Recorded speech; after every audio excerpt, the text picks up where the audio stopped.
Welcome to the Detroit Lions Morning Rounds. You can also find this segment on the Detroit Lions on the Prowl YouTube channel, so check those guys out. All right, let's talk about Trey Flowers and Jarrad Davis. Trey Flowers injured his right arm in the game. Let's take a look at the play. Here he is, right defensive end, number 90. Bangs into the offensive lineman. Hard to see what happens, but he's hanging his right arm down after the play. You can see his right arm over there. Take a look at that again.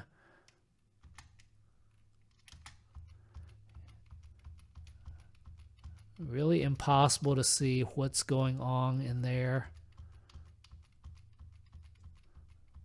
But definitely some kind of right arm issue. Let's take a look at another angle. So there he is, number 90.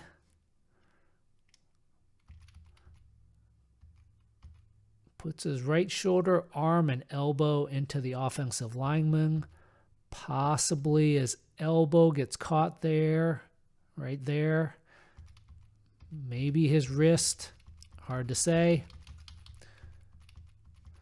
So here he is after the play, getting checked out by trainers. Now what you see here is they're not checking out his shoulder or his pec. So that's good.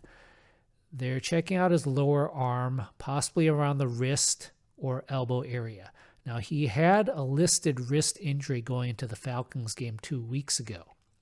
However, he was not on the injury report last week going into the Colts game. I think there's a pretty good chance this is a re-aggravation of an existing wrist injury. However, Matt Patricia did say on Monday that this was a new injury. If this is a new injury, it could be a wrist or elbow issue, but I still think there's a pretty good chance, based on his reaction as well as where they're examining him, that this is an aggravation of an existing wrist injury from previously. Trey Flowers is on IR, which means he's out for at least 3 weeks. Matt Patricia did not suggest that this was a season-ending injury, so that's good news. So probably some kind of mild to moderate injury to the wrist or elbow area. All right, now let's talk about Jarrad Davis, who was placed on the COVID reserve list today, Tuesday. I'm recording this Tuesday night. It's uncertain if he tested positive or if he was placed on the list due to being a close contact. If he did test positive, it's also uncertain when he tested positive, whether it was the Monday morning test or the Tuesday morning test.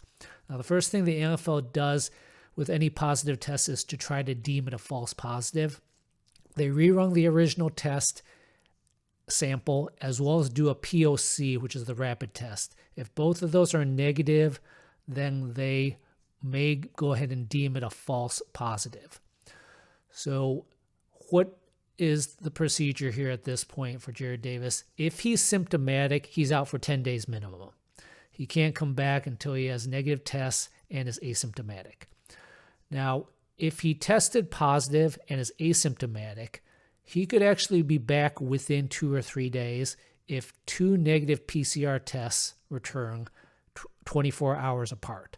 So if he tests positive on a Tuesday morning, he could test negative Wednesday morning and then Thursday morning, and then return as soon as that Thursday morning test returns, which could be Thursday night, and definitely be back by Friday. So look for him to possibly be back for Friday's practice if everything goes well and best case scenario happens. Now, if he's deemed a high-risk close contact and is asymptomatic, he's actually out for a minimum of 5 days, longer than if he actually tested positive. So keep an eye out for that. That might cause him to miss this Sunday's game against the Vikings, depending on when they start the clock. Now, last week, Brandon Williams of the Ravens was out for 5 days, quarantined for 5 days due to a household contact being COVID positive. So we got some precedent here. We don't know for sure why Jarrad Davis is on the COVID list. If it's a close contact, he's out for 5 days. If it's because he tested positive, he could be back within 3 days.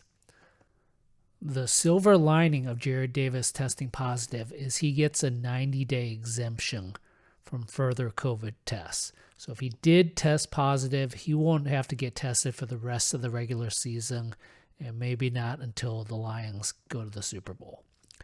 There are other Lions who also got a 90-day exemption this year, including Matthew Stafford, Justin Coleman, Kenny Golladay, and TJ Hawkinson. All of those guys had positive tests.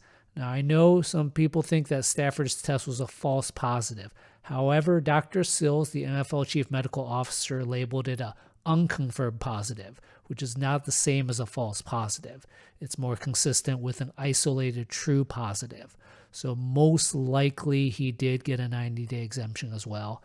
Two other guys, Isaac Nauta and Oruwariye, also were on the COVID list early in training camp. It's not confirmed if they were positive or not, but there's a decent chance they were. Those guys all went on the list in early August. Now it's early November, so those guys are all going to start getting tested in the next few days, if not already. So keep an eye out for those guys. Feel free to leave comments on my YouTube channel or find me on Twitter at Jimmy Liao MD. Thanks.